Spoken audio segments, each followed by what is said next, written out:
하나님 아버지, 우리를 하나님의 사람으로 하나님 우리를 불러주시고 오늘도 예배하게 하여 주시니 감사합니다. 오늘 우리가 드리는 예배 가운데 주님이 역사하시고 특별히 우리에게 말씀을 주실 때 이 말씀 가운데 생명의 역사와 기적이 일어나게 하여 주시옵소서. 우리의 약한 것들이 다시 한번 소성케 하여 주시고 죽은 것들이 살아나게 하여 주시고 하나님의 말씀을 들을 때 우리의 모든 문제가 해결되고 사라지며 우리 묶였던 모든 것들이 풀어지는 역사가 있게 하여 주시옵소서. 오늘도 주님 우리에게 말씀하시옵소서. 그 말씀에 순종하게 싸우니 우리에게 말씀하여 주시옵소서. 예수님의 이름으로 간절히 기도하옵나이다. 아멘. 할렐루야. 5월 가정의 달 어린이 주일 2부 예배에 오신 여러분을 주님의 이름으로 환영하고 축복합니다. 우리 성경책 가슴에 안고 한 목소리로 우리의 믿음을 선포하며 고백합니다. 나는 예수님을 구주로 믿습니다. 나는 구원받았습니다. 나는 이 말씀을 믿습니다. 나는 행복합니다. 아멘. 우리의 믿음의 고백대로 우리 주님이 주시는 평안과 기쁨을 선물로 받음으로 오늘 여러분에게 참 행복이 주어지기를 주님의 이름으로 축원드립니다. 이 땅에서 천국과 가장 비슷한 곳이 있다면 어디일까요? 그것은 바로 가정입니다. 하나님은 하나님의 백성들에게 가정을 선물로 주시면서 천국을 경험하도록 하셨습니다. 부모님의 사랑을 통해서 하나님의 사랑을 알게 하시고요. 또 무조건적인 용서와 대가 없는 섬김, 이러한 풍성한 사랑을 마음껏 누리도록 우리의 가정에 축복하셨다고 하는 거죠. 반면 그 반대 경우도 있습니다. 만일 가정에서 폭력이나 욕설이나 또 무관심이나 미움이나 외도나 이런 악한 것들이 우리의 가정을 지배하기 시작한다면 그곳은 바로 지옥이 되는 것입니다. 어떤 사람은 가정에서 천국을 누리고 또 어떤 사람은 가정에서 지옥을 경험하게 됩니다. 저는 여러분의 가정이 천국을 누리는 복된 가정 되시기를 원합니다. 다시 한번 여러분의 가정이 천국 되시기를 주님의 이름으로 축원합니다. 축원합니다. 축원합니다. 자, 그러면 우리가 어떻게 해야 우리 가정에서 천국을 맛볼 수 있을까요? 그것은 우리의 가정이 천국의 주인이신 하나님의 말씀에 따라 다스려지고 그 하나님께서 우리 가정을 경영해 가실 때 가능합니다. 가정이라고 하는 제도를 시작하시고 세우신 분이 하나님이시기 때문입니다. 하나님께서는 분명한 목적과 뜻을 가지고 우리의 가정을 창조하셨습니다. 따라서 우리가 그것을 알고 순종하면 우리 가정 가운데 풍성한 천국의 은혜를 우리가 경험하게 되는 것입니다. 오늘 우리가 함께 읽은 본문은요, 태초에 하나님께서 첫 번째 가정을 세우시는 그런 모습을 기록하고 있는데요. 오늘 이 장면을 우리가 함께 살펴보면서 하나님이 세우시는 가정의 그 원리를 함께 살펴보고 함께 은혜 나누기를 원합니다.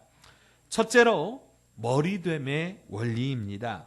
오늘 본문 창세기 2장 18절 말씀 다시 한번 함께 읽겠습니다.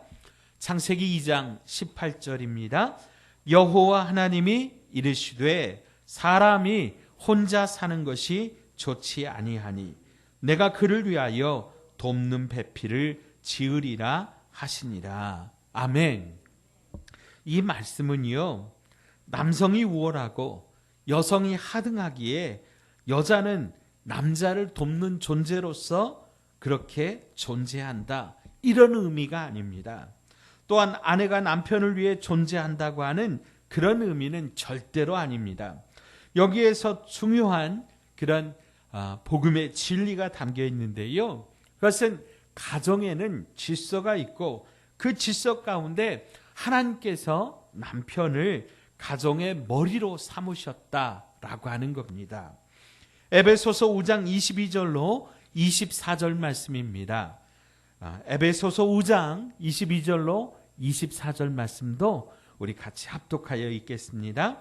아내들이여 자기 남편에게 복종하기를 주께 하듯 하라. 이는 남편이 아내의 머리됨이 그리스도께서 교회의 머리됨과 같음이니 그가 바로 몸의 구주시니라.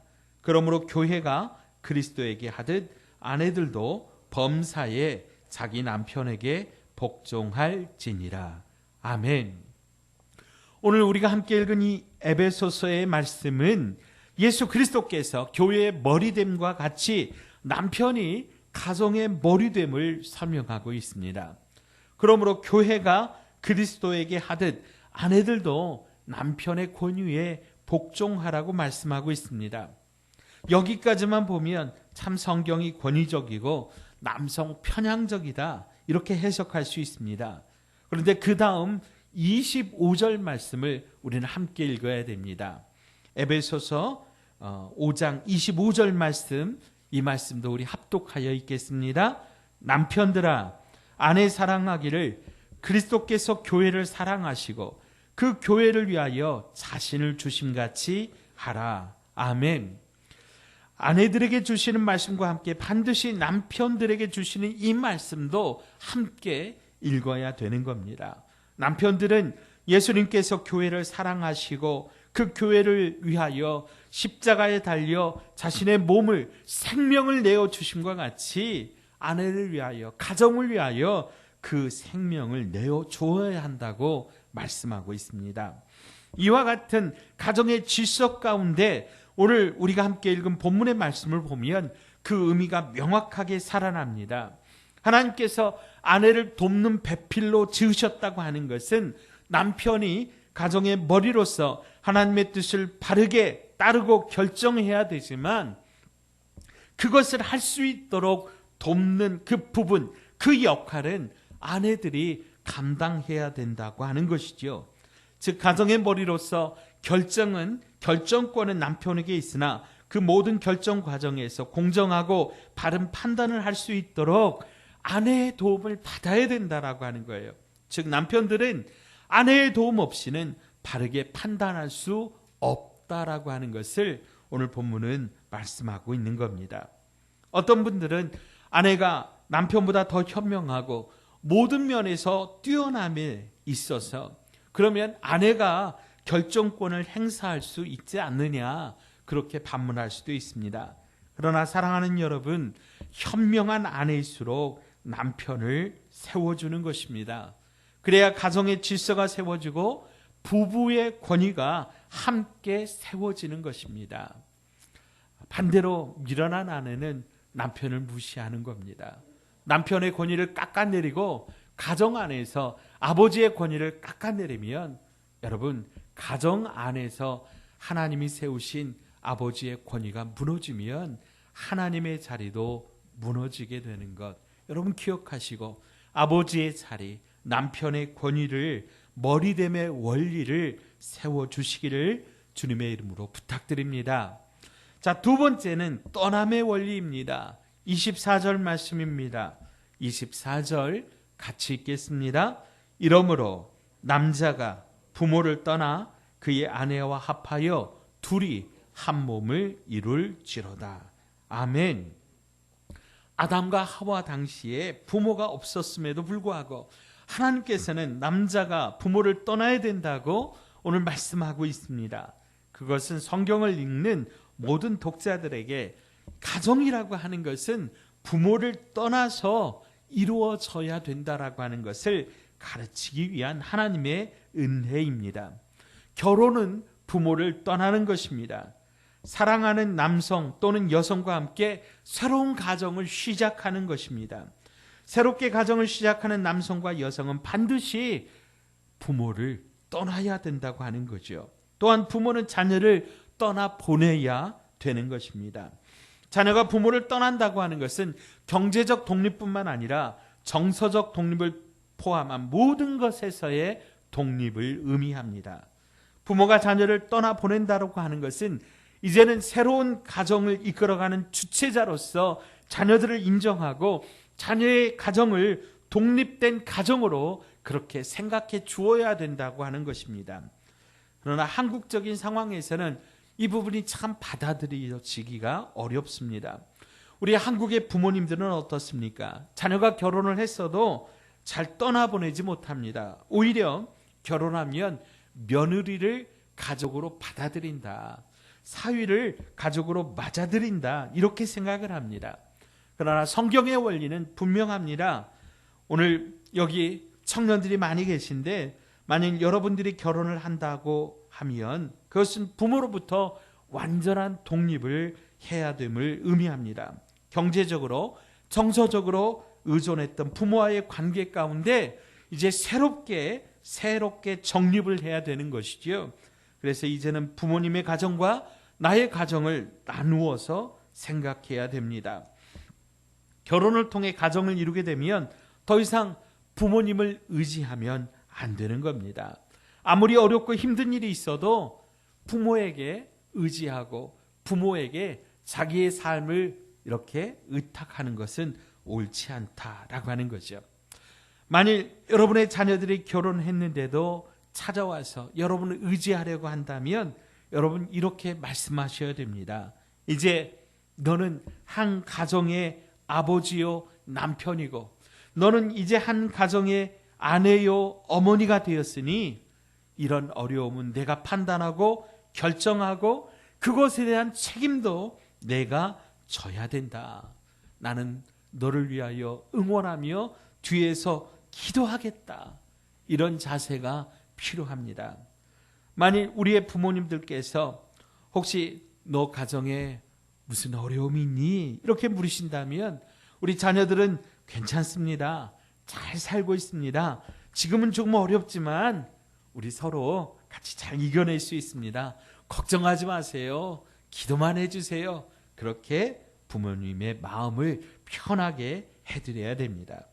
특별히 우리나라의 경우에는 자녀들에게 있어서 부모에 대한 책임과 아내에 대한 남편의 도리 또는 남편에 대한 아내의 도리가 충돌하는 경우가 종종 있습니다. 그래서 결혼을 했는데도 서로 그 부모들에게서 원가족에서 끊어지지 못하고 그 부모의 가정을 가지고 이 가정 가운데 들어와 있는 거지요. 부모의 가정이 먼저냐 나의 가정이 먼저냐 할 때 저는 떠남의 원리에 따라서 오늘 이 성경 말씀에 따라서 나의 가정이 먼저라고 내가 속해 있는 이 가정이 우선이라고 말씀드리고 싶습니다.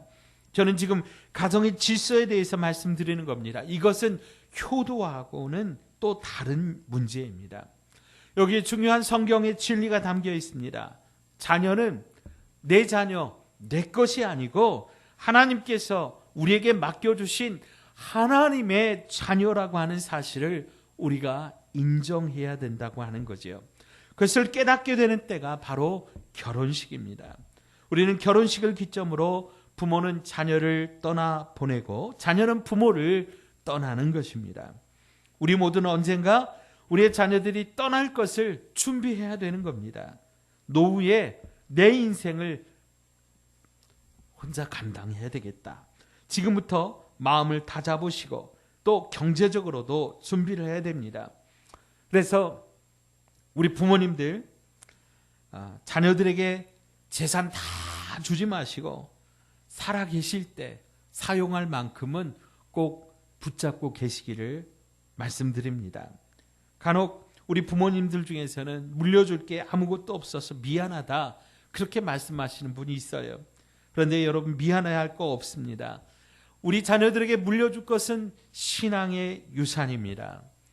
재산 많이 남겨줘봤자 자녀들 서로 싸움 붙이는 것밖에 안 됩니다. 다 헌신하고 다 주는 것이 꼭 좋은 것만은 아니라고 하는 거지요. 은퇴하신 후에 자녀들 사업 뒷바라지 하신다고 퇴직금 받은 거 다 주셨다가 노년을 정말로 어렵게 보내시는 그런 어르신들도 참 많습니다. 다시 한번 말씀드립니다. 하나님이 세우신 가정의 질서는 잘 떠나보내야 되는 것이고, 또 이것을 알고 인정하고 순종할 때 우리의 가정에 하나님께서 세우신 그 은혜가 풍족하게 풍성하게 임한다고 하는 것입니다. 자, 세 번째는 연합의 원리입니다. 24절 말씀 다시 한번 읽습니다. 함께 읽어요. 이러므로 남자가 부모를 떠나 그의 아내와 합하여 둘이 한 몸을 이룰지로다. 아멘. 세 번째, 가정을 향한 하나님의 뜻은 아내와 남편이 하나가 되는 것입니다. 이것은 마치 열쇠와 자물쇠가 하나이듯 독립된 두 인격체가 하나로서 존재한다고 하는 것입니다. 결혼을 통해서 비로소 완전한 인격체로 완성되는 것입니다. 여러분, 사람 인자 그 한자를 보면 이렇게 두 사람이 이렇게 서로 기대어 서 있는 모습이라고 하죠.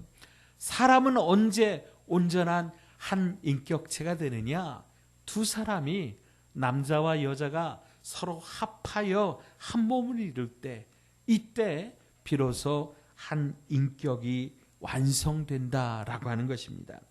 물론 그러면 결혼하지 않으면 완전한 인격체가 아닌가? 그런 의미가 아닙니다.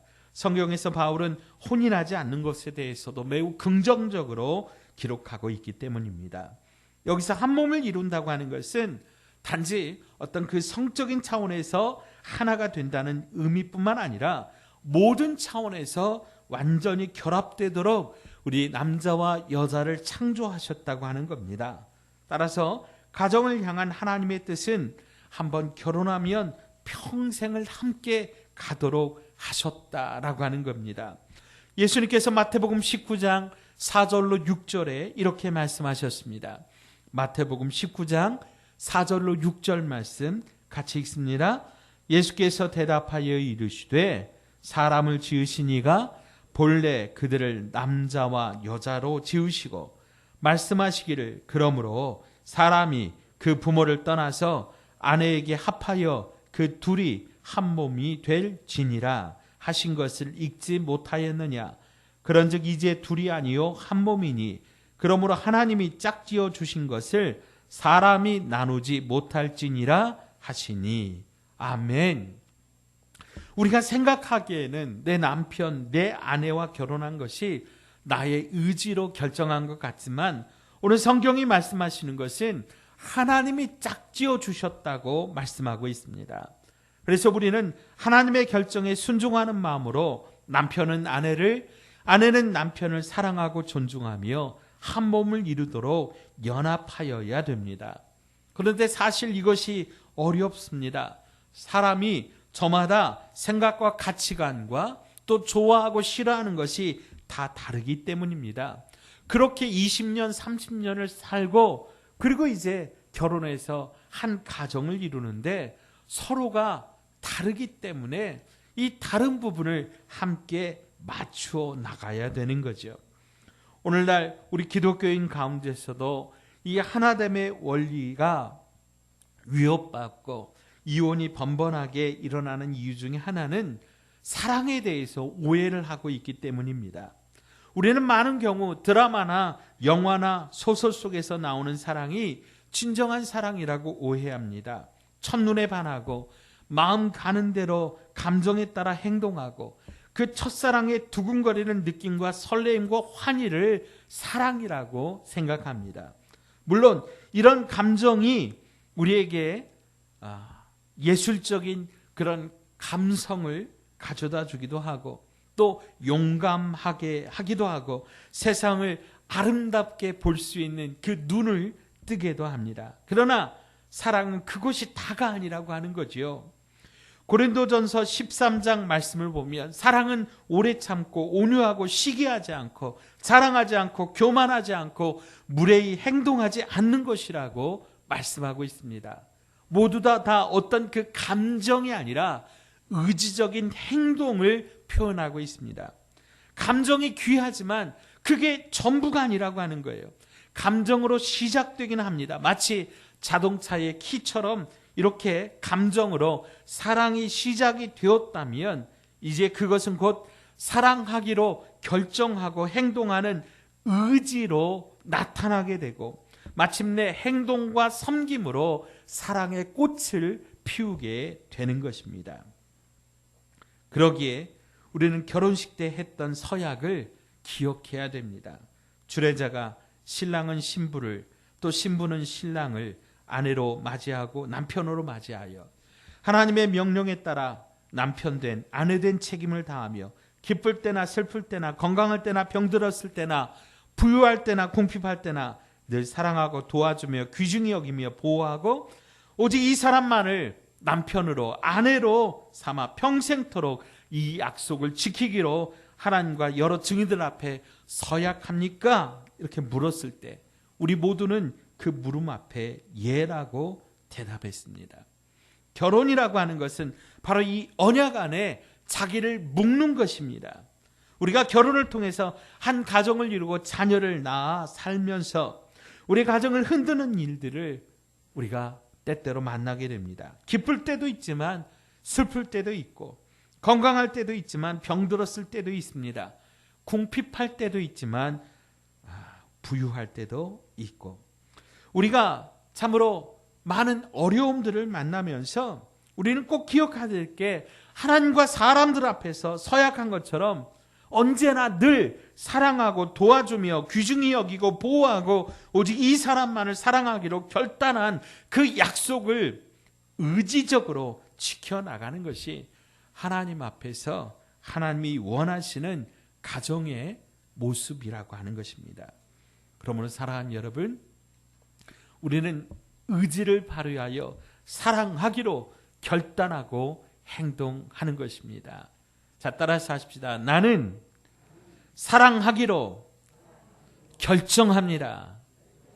아멘. 아멘. 사랑은 결단입니다. 의지입니다. 행동입니다. 그렇게 결정하고 행동할 때 사랑의 능력이 우리 가운데 나타나는 것입니다. 자, 네 번째 마지막은 덮어줌의 원리입니다. 2장 25절 말씀을 우리 함께 읽습니다. 25절 말씀입니다. 아담과 그의 아내 두 사람이 벌거벗었으나 부끄러워하지 아니하니라. 아멘. 아담과 하와가 범죄한 후에 첫 번째 했던 행동은 부끄러움을 느끼고 자기의 몸을 가린 것입니다. 그들이 자기의 몸을 가리려고 했지만 진정 감추고 싶은 것은 자신의 내면 안에 있던 죄악된 본성입니다. 가정의 행복은 남편과 아내가 서로에 대한 신뢰를 바탕으로 쌓여져 가는 것이지요. 이런 신뢰를 무너뜨리는 것이 바로 죄라고 하는 것입니다. 아내에 대한 신의를 깨트리고 남편에 대한 신의를 저버릴 때 그러므로 말미암아 서로에 대한 신뢰가 깨지면 행복했던 가정이 한순간에 불행한 지옥으로 바뀌는 거죠. 그만큼 부부의 신의를 지키는 것이 중요합니다. 그러나 여기에서 우리는 또 하나의 행동을 해야 됩니다.